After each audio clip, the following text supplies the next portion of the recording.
महायुतीनं जोरदार मुसंडी मारलेली आहे। मवियाला मात्र फटका बसलाय। जवळपास 224 जागांवर आताही महायुतीचे उमेदवार आघाडीवरती आहेत। हे दृश्य आपण पाहतोय। महायुतीचे आता पत्रकार परिषद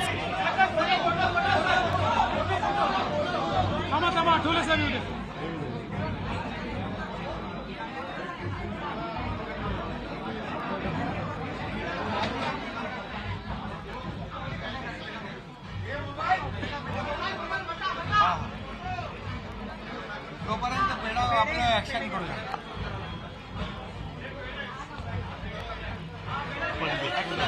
अरे आता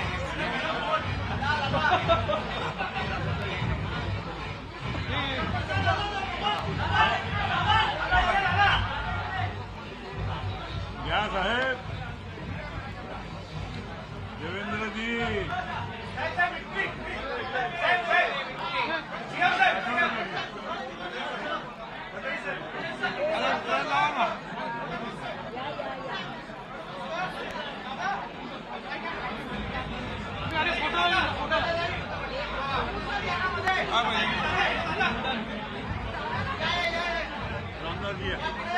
अरे घ्या ना लवकर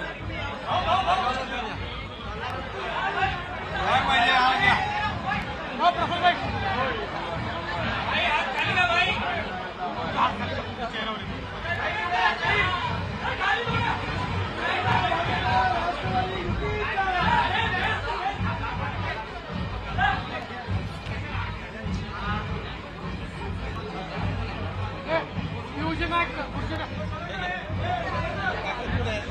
हॅलो अभिनंदन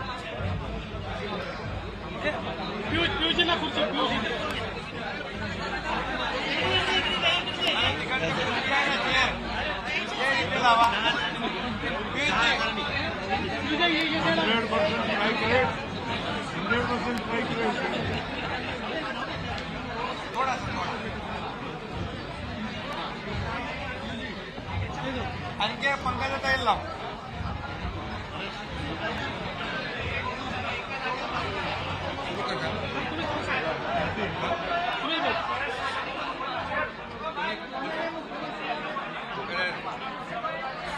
आपण बोलायचं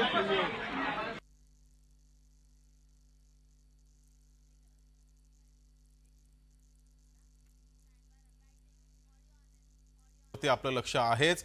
पत्रकार परिषदेमध्ये आता नेमकं देवेंद्र फडणवीस, एकनाथ शिंदे, अजित पवार काय भूमिका मांडतायत याकडे आपलं लक्ष असेल। ही पत्रकार परिषद सुरू आहे। सर्व महायुतीचे सन्माननीय उपस्थित असणारे मान्यवर नेते, पदाधिकारी, कार्यकर्ते आणि पत्रकार मित्रांनो, आपण आज सकाळी काउंटिंग सुरू होईपर्यंत प्रत्येक जण आपापले परीनं अंदाज व्यक्त करत होते। काल तर मी स्वतः वेगवेगळ्या चॅनलला बघत होतो, म्हणजे आम्ही तिघं कशातच नसल्यातच जमा होतो। बाकीच्यांच्या गाड्या फिरवणं, ड्रायव्हिंग करणं, इकडं जाणं तिकडं जाणं, इतकं काही सुरू होतं की आम्ही पहिल्यांदा 1:45च्या पुढे जाऊ आम्हाला वाटत होतं। कालचं सगळं बघितल्यानंतर आम्हाला वाटायला लागलं की आपण कुठंतरी खाली जातोय का काय। परंतु महाराष्ट्रातल्या जनतेने विकासाकडे बघून महायुतीला प्रचंड अशा प्रकारचं जे यश प्राप्त करून दिलंय त्याबद्दल महाराष्ट्रातल्या तमाम जनतेचं महायुतीच्या वतीनं, व्यक्तिशः माझ्या वतीनं मी त्यांना मनापासून धन्यवाद देतो, मनापासून आभार मानतो। सगळेच कार्यकर्ते राबले, उमेदवार राबले, सगळे सहकारी घटक पक्षाचे, मित्र पक्षांचे सगळे आमचे सहकारी त्याच्यामध्ये स्वतःला झोकून दिलं आणि सगळ्यांनी ही निवडणूक आपली स्वतःची निवडणूक आहे असं समजून त्या ठिकाणी कामाला लागले। आमच्या ज्या योजना होत्या योजनांच्याबद्दल बरेच थोडीशी चेष्टा मस्करी करण्यात आली, आम्हाला त्याच्यामध्ये दोष देण्यात आला, आमची थोडंसं टीका टिप्पणी करण्यात आली की राज्य कंगाल केलं, अमुक झालं तमुक झालं। परंतु नंतर त्यांचे जाहीरनामे बाहेर आल्यानंतर आम्हाला ते दिसलं की हे काय चाललेलं आहे, कसं चाललेलं आहे, कुठलाही हिशोब न ठेवता अशा प्रकारचे जाहीरनामे बाहेर आले आणि आपण सगळ्यांनी त्या ठिकाणी पाहिलं। आम्ही मुळात काय केलं, लोकसभेच्या निवडणुकीच्या निमित्तानं आम्हाला मोठं अपयश आलं। म्हणजे महाराष्ट्रामध्ये आम्हाला तिघांनाही वाटलं नव्हतं की बाबा अशा प्रकारचं आपल्याला अपयश मिळेल, परंतु ते मिळालं, आम्ही ते मान्य केलं त्याच्यातून आम्ही पुन्हा सावरण्याचा प्रयत्न केला. अर्थसंकल्प सादर करत असताना आम्ही सरकारमध्ये तिघांनी मिळून काही योजना जाहीर केल्या. त्या योजना इतक्या पॉप्युलर झाल्या, त्याच्यामध्ये लाडकी बहिणा म्हणजे गेम चेंजरच ती योजना झाली. अंडर करंट असा का बहिणींनी दाखवला की मी सगळे उताने पडले, सगळे आडवे झाले. एक माझं स्वतःचं स्पष्ट मत आहे, प्रत्येकाची वेगवेगळी मतं असू शकतात. आणि उलट आमच्यावर आता जबाबदारी वाढलेली, कारण एवढ्या प्रचंड बहुमताने, म्हणजे मी तर जसा राजकारणात आलोय तसं 222 आणि 225 महायुतीला किंवा कुठल्याही आघाडीला महाराष्ट्रामध्ये तरी कधी असं यश मिळालेलं माझ्या तरी पाहण्यात नाही, माझ्या तरी ऐकवत नाही. कदाचित पूर्वीचा काळ वेगळा काँग्रेसचा असेल, त्यावेळेस कधी झालं असलं तर माहिती नाही, परंतु बाकीचे विरोधक नगण्य होते त्यावेळेसची गोष्ट. परंतु अलीकडच्या काळामध्ये जसं आम्हाला समजतंय तसं तर एवढं प्रचंड यश हे पहिल्यांदाच मिळालेलं यशाने आम्ही हुरळून पण जाणार नाही. आणि आम्ही अतिशय जमिनीवर पाय ठेवून आता म्हणजे जसे जसे ते आकडे आम्हाला दिसत होते तसे तसे तसे फायनान्सच्या गोष्टी माझ्या डोळ्यासमोर येत होत्या. मी देवेंद्रजींना पण फोन केला तेव्हा म्हटलं देवेंद्रजी खूप काही काम करावं लागेल. एकनाथरावजींना पण तसं सांगितलं की फार आर्थिक शिस्त आपल्याला त्याच्यामध्ये आणावी लागेल आणि आम्ही आणू. त्याच्यात आम्हाला हे नवीन नाहीये, आम्ही सगळे अनुभवी माणसं, आम्हाला त्याच्यामध्ये कुठली काही अडचण नाही. आणि शिवाय आमच्या पाठीशी केंद्र सरकार आहे, तो आम्हाला खूप मोठा एक आधार आहे. एक आमच्या पाठीशी एक मोठा भक्कम अशा प्रकारचा भरोसा आहे. आणि त्याच्यामुळं या सगळ्या ज्या काही गोष्टी झालेल्या आहेत, आता विरोधक टीका करतात की बाबा बॅलेट पेपरनी घ्यायला पाहिजे होतं, मग बॅलेट पेपरने लोकसभेला पण घ्यायला पाहिजे होतं. लोकसभेचा निकाल लागला की तो बरोबर, आणि इथला निकाल लागला की मग बॅलेट पेपर यायला पाहिजे, मग मशीन काय ईव्हीएम बरोबर नाही, असं नाही चालत. आता झारखंड पण आमच्या हातनं गेलंच ना, आम्ही कुठं काय म्हणतो. ठीक आहे, त्या जनतेने कौल दिलेला आहे तशा पद्धतीनं महाराष्ट्रातल्या, विशेषतः महाराष्ट्रामध्ये बऱ्याचदा आपले जे 6 रिजन आहेत ना, मराठवाडा, विदर्भ, पश्चिम महाराष्ट्र, कोकण, मुंबई, अशा सगळ्या वेगवेगळ्या रिजनमध्ये, नाशिक, सगळीकडेच तुम्ही बघितलं तर सगळीकडे महायुती जोरात चालली. असं कुठं नाही की मागच्या वेळेस कसं झालं, आम्हाला झटका दिला तो मराठवाड्याने दिला. आमची एकच जागा त्यावेळेस भुमरे साहेबांची आली संभाजीनगर सिटीतली, बाकीकडे सगळीकडे आम्हाला दारुण पराभवाला सामोरं जावं लागलं. आणि तसं ह्यावेळेस झालं नाही. तुम्ही जर अंदाज घेतला तर सगळीकडेच चांगल्या प्रकारे महायुतीला यश मिळालं. काही जागा गेल्या त्या फार थोड्या मतांनी त्या बाबतीमध्ये गेलेल्या आहेत, असंही चित्र. आणि मीडियावाल्यांनो, मला एक, तुम्हाला इलेक्ट्रॉनिक पण आहे, प्रिंट पण मीडिया आहे, मला एक कळत नाही, तुम्ही खऱ्या बातम्या देत चाला ना. जे खऱ्या देत नाही त्यांना मला म्हणायचं तुम्ही बाकी सगळे खऱ्या बातम्या देतात, त्याच्याबद्दल दुमत नाही. पण मी टीव्ही चालू केलं आणि अजित पवार पोस्टल बॅलेटमध्येच मागं, मी विचारतोय तिथं फोन करून, ते म्हणले नाही दादा आपण पुढे आहे. आता माझं लीड 1,02,000 मताधिक्य मी मिळवलं आणि खुशाल तुम्ही दाखवताय अजित पवार मागं, अजित पवार मागं. मग काही जण म्हणलं का रे असे दाखवतायत, टीआरपी त्याच्याशिवाय वाढत नाही. अरे तुमच्या टीआरपीला आम्हाला का मातीत घालताय, आमची का बदनामी करताय. त्याच्यामध्ये मी नंतर पुन्हा अधिकाऱ्यांच्याकडनं माहिती घेतली की नक्की पोस्टल बॅलेट किती झाले. पोस्टल बॅलेटमध्ये पण आम्ही पुढे होतो आणि रेग्युलर मतदानामध्ये पण पुढे होतो. सांगायचं तात्पर्य की बाबा तुमच्यावर सगळ्या चॅनलवर जनतेचा एवढा विश्वास आहे, म्हणजे विश्वास नाही ते सकाळच्या 9 वाजताच्या भोंग्यावर विश्वास नाही, पण बाकीच्यांवर फार विश्वास आहे. माझं एवढंच म्हणणं आहे की खऱ्या बातम्या दिल्या तर काही वाईट होणार नाही. पण खूप चांगलं यश मिळालं. अजून पण काही काउंटिंग चालू आहे, काही ठिकाणी रिकाउंटिंग मागितलेलं, ठीक आहे, तो त्यांचा प्रत्येकाचा अधिकार आहे. पण खरोखरीच सगळ्याच राज्यातली जबाबदारी आम्हा महायुतीवर वाढलेली आहे आणि त्या उलट आम्हाला अधिक जास्त बारकाईनं इथून पुढे काम करावं लागणार आहे. कारण एवढं दैदिप्यमान यश ह्या सगळ्यांनी मिळून दिलेलं आहे आणि जनतेचे मानावे तेवढे आभार कमीच आहेत. म्हणजे काय आता त्यांच्याकरता, म्हणजे त्यांच्या ऋणातच आम्ही राहू इच्छितो. आणि 5 वर्ष अक्षरशः अतिशय एकोप्याने ही युती शेवटपर्यंत कशा पद्धतीनं काम करेल आणि जनतेने टाकलेल्या विश्वासाला कुठल्याही परिस्थितीमध्ये तडा जाऊन दिला जाणार नाही. अतिशय चांगल्या पद्धतीनं राज्याच्या सर्वांगीण विकासाच्या करता जसं आम्ही विकास हा केंद्रबिंदू मानून पुढे गेलो, तशाच पद्धतीचं काम हे इथून पुढच्या काळामध्ये देखील महायुतीच्या वतीनं त्या ठिकाणी चालेल अशा प्रकारची खात्री मी आपल्या पत्रकार मित्रांना पण देतो आणि आपल्यामार्फत महाराष्ट्रातल्या तमाम जनतेला देतो.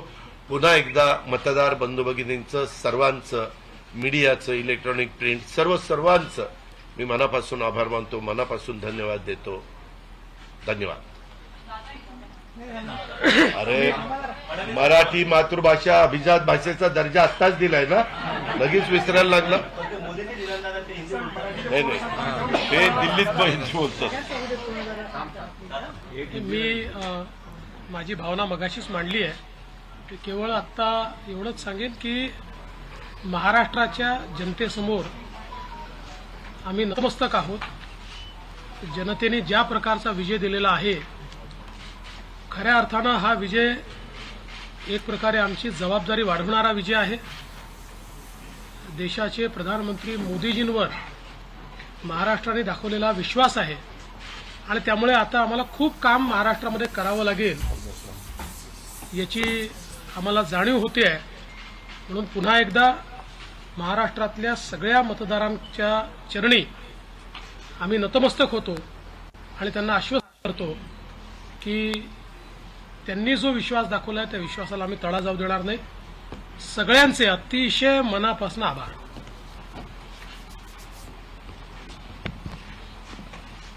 खरं म्हणजे आजचा हा महाराष्ट्रातला ऐतिहासिक दिवस आहे आणि ऐतिहासिक विजय देखील आहे. आतापर्यंतच्या अनेक वर्षांच्या निवडणुका आपण पाहिल्या, परंतु ही निवडणूक लोकांच्या हातात घेतली अशा प्रकारची निवडणूक होती. म्हणजे लँडस्लायडिंग जो काही विक्ट्री आपण म्हणतो ऐतिहासिक, याला काय शब्द वापरायचे मला कळत नाही, परंतु लोकांनी मतांचा, प्रेमाचा वर्षाव महायुतीवर केला. कारण लाडकी बहीण असेल, लाडका भाऊ असेल, लाडका शेतकरी असेल, एकंदरीत सगळ्याच घटकातल्या लोकांनी यावेळेस महायुतीवर प्रेम दाखवलं आणि त्यामुळे मी सगळ्या मतदारांना मनापासून धन्यवाद देतो आणि त्यांना एवढ्या मोठ्या ऐतिहासिक विजयासाठी साष्टांग दंडवत घातला पाहिजे अशा प्रकारचं काम मतदारांनी केलेलं आहे.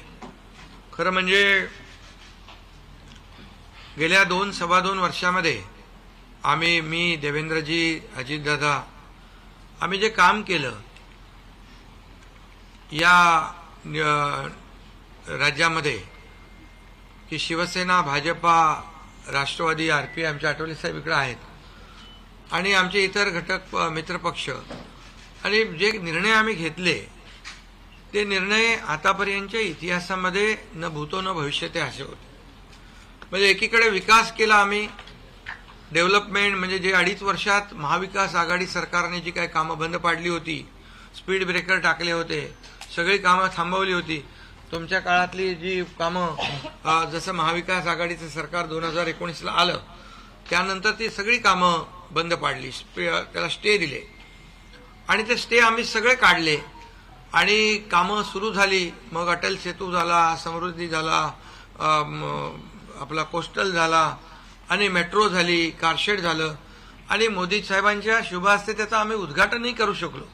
ज्याचं भूमिपूजन मोदी साहेबांनी केलं त्याचं उद्घाटन करण्याचे भाग्य आम्हाला मिळालं आणि त्यामुळे कामाला आम्ही प्राथमिकता दिली, विकासाला आम्ही प्राधान्य दिलं आणि आम्ही त्यामध्ये एकच डोळ्यासमोर ठेवलं की या राज्याचा सर्वांगीण विकास.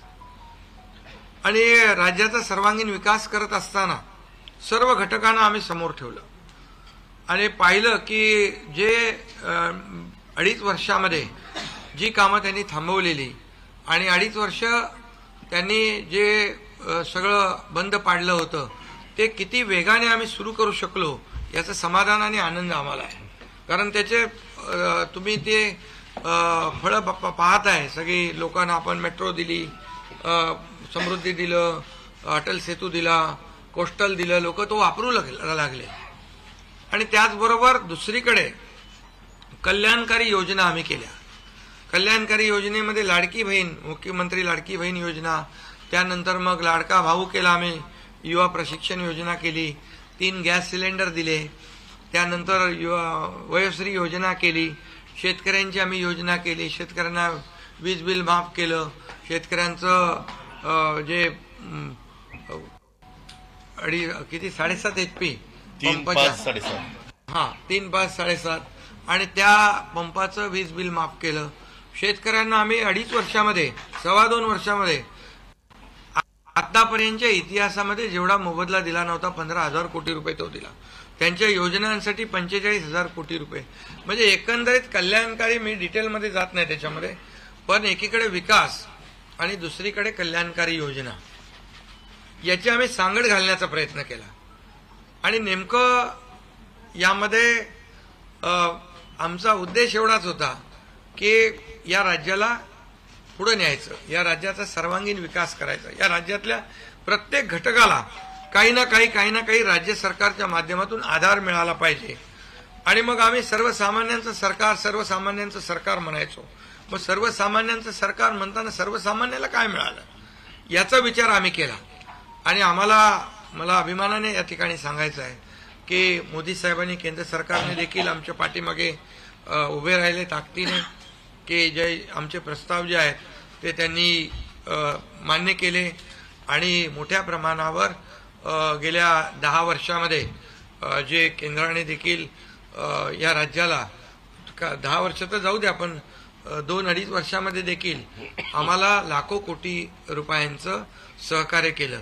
त्यामुळे एक डबल इंजिनचं सरकार देखील या राज्यामध्ये, वेगवान सरकार, गतिमान सरकार, निर्णय घ्यायला धडाधड निर्णय घेतले आम्ही. त्यामुळे 2.5 वर्षात सिंचन प्रकल्प 4 त्यांनी केले महाविकास आघाडीने, आम्ही होतो तिकडे. आणि आता आमच्या वेळेस सुप्रमा 124 सुप्रमा दिल्या.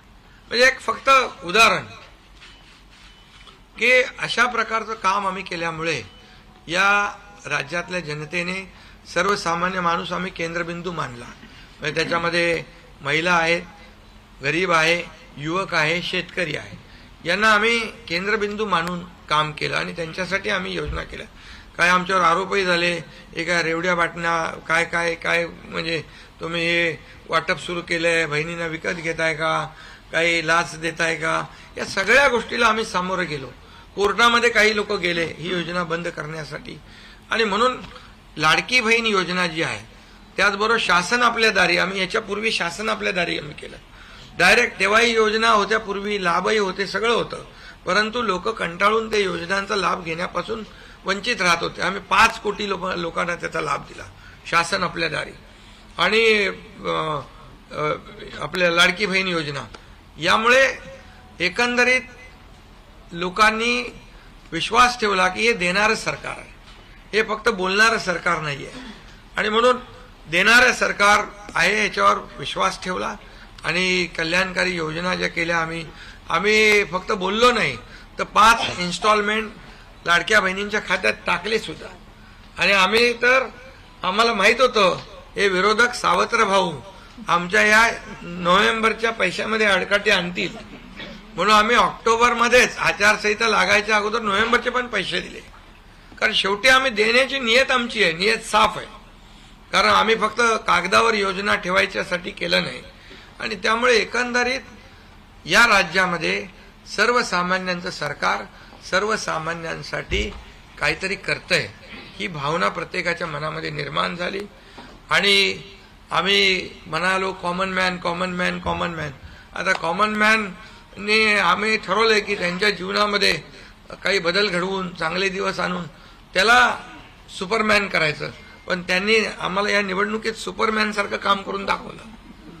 आणि एवढं भरभरून त्यांनी आशीर्वाद दिले की लोकांनी एवढंच आहे की यामध्ये बऱ्याचशा गोष्टी स्पष्ट झाल्या.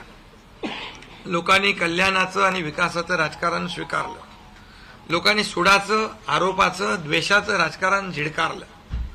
आणि म्हणून 2 निवडणुका, ज्या लोकसभेमध्ये पण आणि लोकसभेत फेक नॅरेटिव्ह वगैरे सगळं केलं, काय काय केलं, संविधान बदलणार वगैरे, सगळ्या जाती जातीमध्ये भीती निर्माण केली, प्रत्येकाला घाबरवलं. तरी सुद्धा एवढं होऊन पण प्रधानमंत्रीपदी मोदी साहेबच बसले.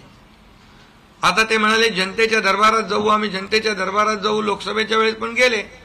पण शेवटी एवढं करून, एवढे सगळं खोटं नाटं सांगून, लोकांना घाबरवून पण प्रधानमंत्रीपदी शेवटी मोदी साहेब बसले. आणि आताही म्हणाले आम्ही जनतेच्या दरबारात जाऊ. आता जनतेने त्यांना जो काय मॅन्डेट द्यायचा तो दिलेला आहे. आणि त्यामुळे जनतेने पूर्णपणे विकासाला आणि कल्याणकारी योजनांना स्वीकारलेला आहे. यामध्ये लोक रोज आमचं सरकार स्थापन झाल्यापासून रोज सरकार पडणार, सरकार पडणार, सरकार पडणार, रोज आम्हाला 3-4च शब्द ठेवले होते त्यांनी. ते शब्द तुम्हाला माहित आहे, मी ते परत त्याचा उच्चार करू इच्छित नाही. पण 4था शब्द होता का? नाही. पण आम्ही त्याला आरोपाने उत्तर नाही दिलं. आम्ही कामातून उत्तर दिलं त्याला. आणि कामातून उत्तर दिलं आणि ते काम लोकांना भावलं की बाबा हे काम करणारे लोक आहेत आणि काम सर्वसामान्य लोक आहेत. मी स्वतःला काय समजायचो, सीएम म्हणजे चीफ मिनिस्टर, मी म्हणायचो कॉमन मॅन आहे. आता कॉमन मॅन मध्ये मी जायचो. आता आमचे दोन्ही उपमुख्यमंत्री दोन्ही आम्ही 24/7 काम करत होतो. आणि याच्यामुळे घरी बसून सरकार चालवता येत नाही, फेसबुकवरून सरकार चालवता येत नाही, हे स्पष्ट झालेलं आहे. आणि म्हणून आम्ही लोकांच्या, बाळासाहेब सांगायचे, कार्यकर्ता घरात नाही लोकांच्या दारात शोभून दिसतो. शासन आपले दारी आम्ही घेऊन गेलो, शासन आपल्या दारी घेऊन गेलो. आणि म्हणूनच आज बाळासाहेबांच्या विचारांनी आम्ही सरकार स्थापन केलं 2019ला मोदी साहेबांच्या आशीर्वादाने. आणि 2019ला जे सरकार स्थापन व्हायला पाहिजे होतं ते सरकार स्थापन झालं नाही. ते लोकांनी बरोबर लक्षात ठेवलेलं आहे. लोक ते विसरलेले नाहीत. आणि म्हणून या निवडणुकीत देखील कोण कुठल्या पक्षाचा, आता तुमचा कुठला पक्ष आहे? तुमचा राष्ट्रवादी. आता तो कोणाचा आहे ते लोकांनी ठरवलं.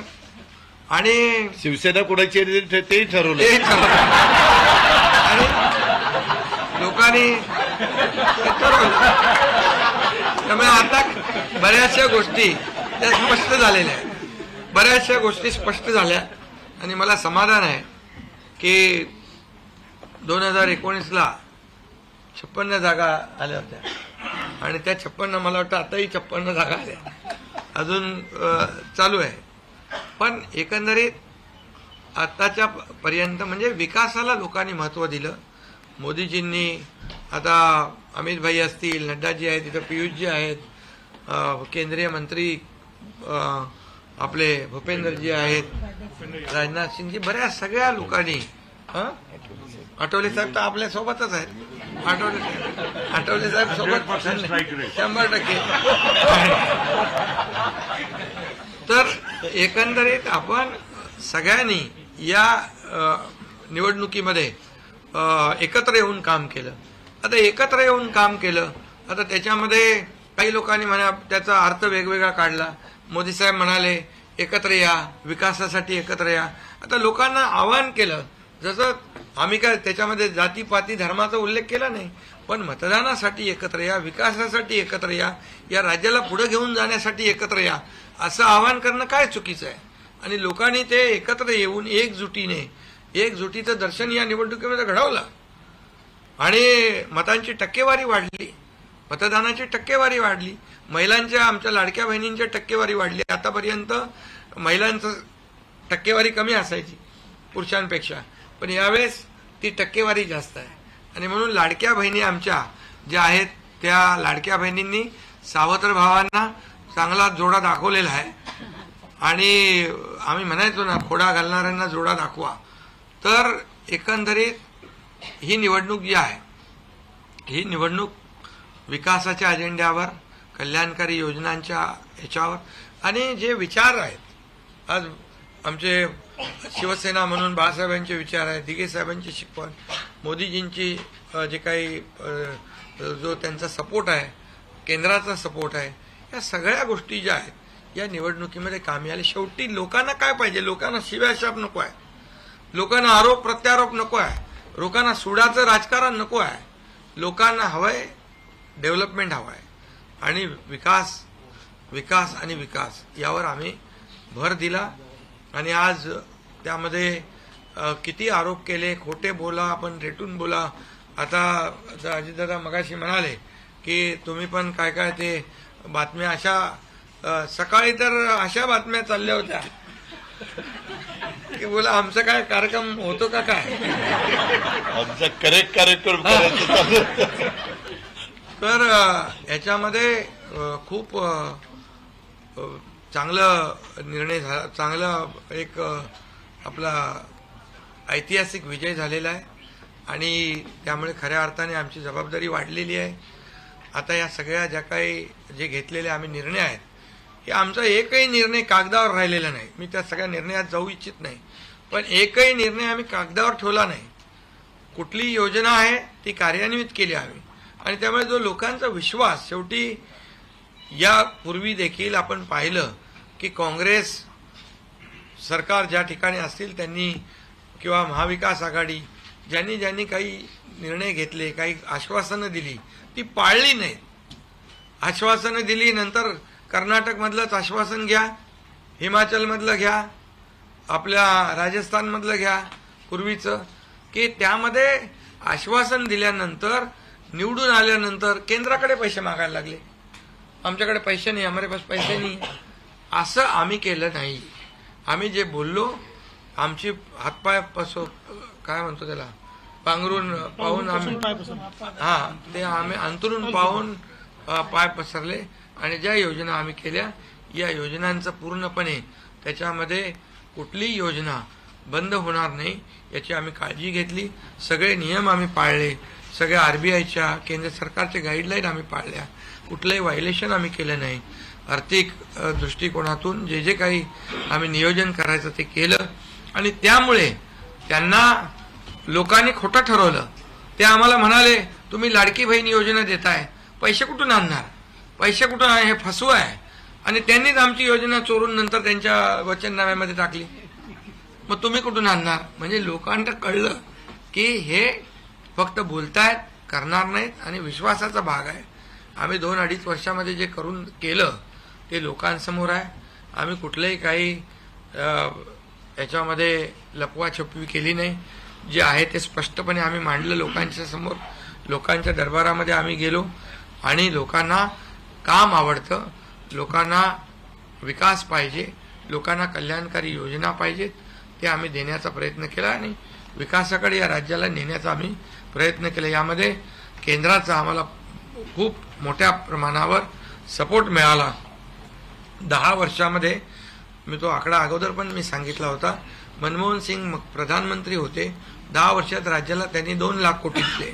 पण यावेळेस 10 वर्षामध्ये मोदीजींनी 10 लाख कोटी दिले. म्हणजे आताचं नवीन उदाहरण तर 76,000 कोटी वाढवण बंदर आहे, डिगी बंदर आहे, अशी म्हणजे डेव्हलपमेंटसाठी जे आहे, मग ते एअर कनेक्टिव्हिटी असेल, water connectivity, rail connectivity, road connectivity असेल, अनेक प्रकल्पांना जे काही पाण्याची योजना असतील आमच्या, त्या सगळ्याला खूप मोठ्या प्रमाणावर सपोर्ट केला आणि त्यामुळे आम्ही या राज्याला विकासाकडे घेऊन जाऊ शकलो आणि लोकांना कल्याणकारी योजना आम्ही देऊ शकलो. आणि लोकांना आम्ही याच्यामध्ये मतं नाही, आम्ही लोकांची मनं जिंकलेली आहे.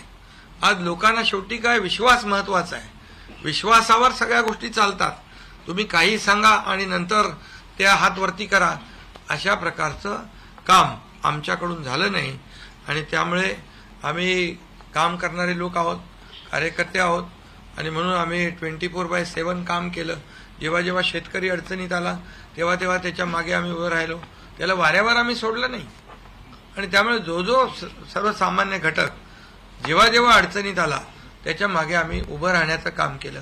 त्यामुळे एक प्रकारचं हे सरकार जे आहे, एक पाठीराखा सरकार, एक सरकार जे आहे हे सर्वसामान्याला न्याय देणारं सरकार आहे. जनतेच्या पाठीमागे ताकदीने उभं राहणार सरकार आहे. जसं आमच्या मागे केंद्र सरकार ताकदीने उभं राहिलं तसं आम्ही जनतेच्या मागे उभे राहिलो आणि म्हणूनच आम्हाला हा असा प्रचंड दैदिप्यमान हा विजय मिळालेला आहे. आणि आम्ही या विजयाचं श्रेय जे आहे आमच्या मतदारांना देतो, जनतेला देतो. जे आमचे महायुतीचे सर्व कार्यकर्ते आहेत त्यांनी मेहनत घेतली आहे त्या सगळ्यांना देतो आणि म्हणूनच यापुढे जे काही काम आहे या जनतेच्या हितासाठी करणं एवढंच आमची जबाबदारी आहे।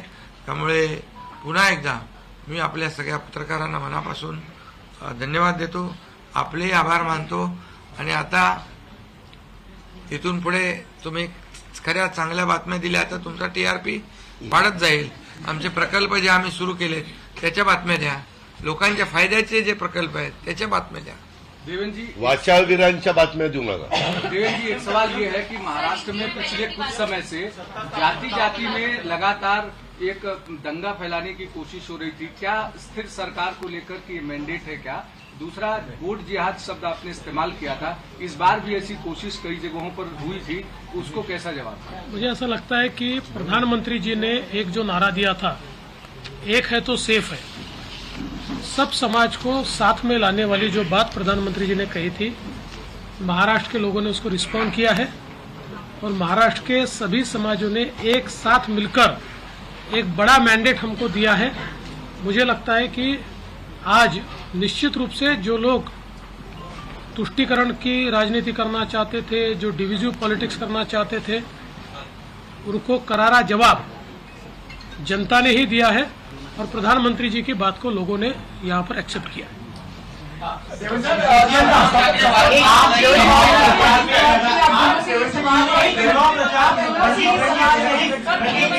और शिवसेना, आप दोनों को लेकर ये आरोप लग रहे थे बार बार, आप दोनों के लिए साथ की लड़ाई थी, शिवांगी ठाकुर जी न्यूज, एका जी और अजित पवार जी की नकली है। क्या आपको लगता है आज के बाद ये आरोप अब जनता ने जवाब दे दिया है, आपकी ओर से क्या जवाब दिया जाएगा? क्योंकि असली और नकली का फैसला जनता ने दिखाया ना। अभी आपने पहले ही बोल दिया ना। नहीं, आपकी ओर से जाना चाहते हैं क्योंकि देखिए बार नहीं, देखिए जनता ने आज बता दिया है, असली नकली में मैं जाऊंगा नहीं, लेकिन बाला साहब ठाकरे जी की विचारधारा वाली जो शिवसेना है, शिवसेना भाजपा की गठबंधन वाली जो शिवसेना है, एक विचारधारा वाली शिवसेना आज लोगों ने तय कर लिया है। कौन है, मैंडेट दिया है लोगों ने आज। अभी तो मुझे लगता है वो तो अभी उनको तो हम कैसे रोकेंगे, वो तो और कुछ ना कुछ बोलते रहेंगे, लेकिन जनता की अदालत में जाने के बाद उनको भी दिखाया है और हमें भी दिखाया है।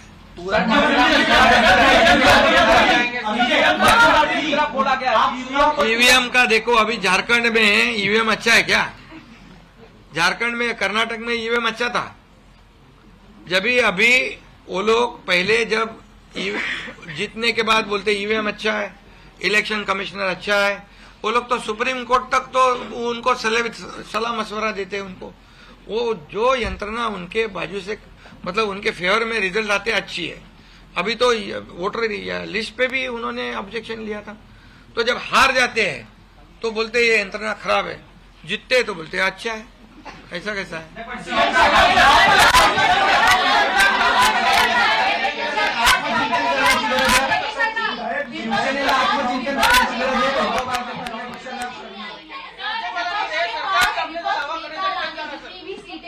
तो ये तो देखिए, यही तो मैं बता रहा हूँ कि जनता ने पूरी तरह, मैंने पहले भी कहा था कि पूरी तरह थम्पिंग मेजोरिटी मिलेगी।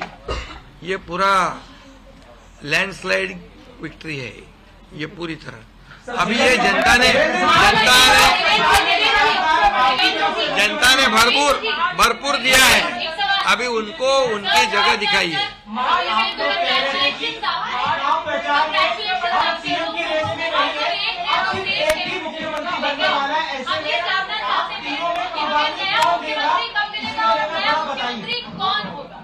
अरे भैया, अभी हम लोग, अभी तो आंकड़े भी आने के अभी चालू है ना, काउंटिंग चालू है। अभी होने के बाद हमारी तीनों पार्टियां बैठेगी।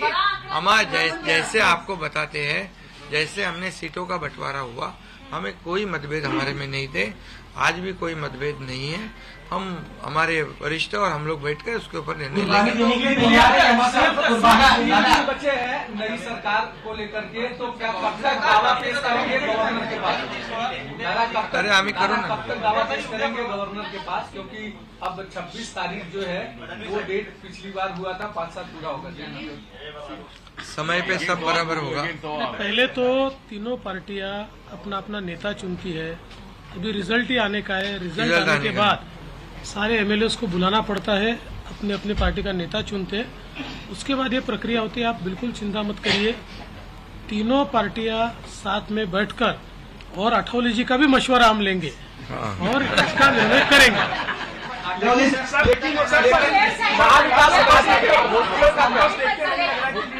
महाविकास अघाड़ी में दादा होटल बुक किए थे कि वहाँ पर एमएलए को रखा जाएगा, तो ये जनता ने तय किया है ना। पर एक कमेंट दादा, जनता ने इतना भरोसा दिखाया है, अभी हमें जिम्मेदारी बढ़ गई है। हाँ, तो फिर वही तो पब्लिक जनता ने दिखा दिया है, जनता ने पूरा विश्वास दिखाया, तो हम पूरे विश्वास के साथ अभी काम करेंगे। सीएम साहब 3 होटल महाविकास अघाड़ी ने बुक किए थे, कल से 3 होटल हुई थी यहाँ पर। हमने एक भी मीटिंग नहीं करी थी, हम लोग शांत बैठे थे। हमने मीटिंग भी नहीं करी थी और होटल भी बुक नहीं किया था, क्योंकि हमें मालूम था थम्पिंग मेजोरिटी मिलने वाली है। उनके आवश्यकता पड़े तो उनके होटल हम मांग लेंगे, उनकी बुकिंग हम ले लेंगे। झाला आहे. नाही, बरेचसे झालेत ना, काँग्रेसचे मोठे बाळासाहेब थोरात आणि काय काय पृथ्वीराज चव्हाण, बहुत से लोगों का हुआ है। निकाल लागलेला आहे तरी पण संजय राऊतांचं असं म्हणणं आहे का काहीतरी गडबड आहे? हा, लोकांच्या मनातला निकाल नाहीये, बॅलेटवर निवडणुका घ्यायला. नाही. संजय राऊतची गडबड आहे.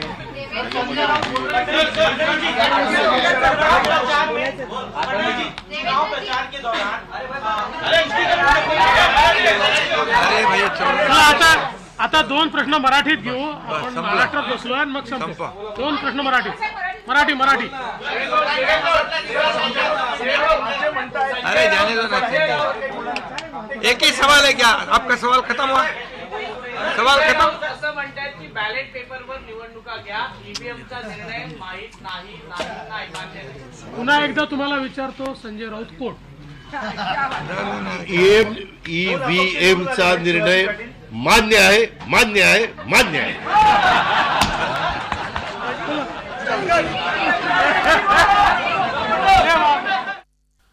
तर हा ऐतिहासिक विजय आहे असं एकनाथ शिंदे यांनी म्हटलंय। महायुतीची पत्रकार परिषद पार पडली आणि या पत्रकार परिषदेमध्ये राज्यातील जनतेनं विकासाकडे बघून मतदान केलेलं आहे असं महायुतीकडून सांगितलं गेलंय। सीएम म्हणजे कॉमन मॅन हा आमचा नारा होता असं सुद्धा मुख्यमंत्री एकनाथ शिंदे यांनी म्हटलंय।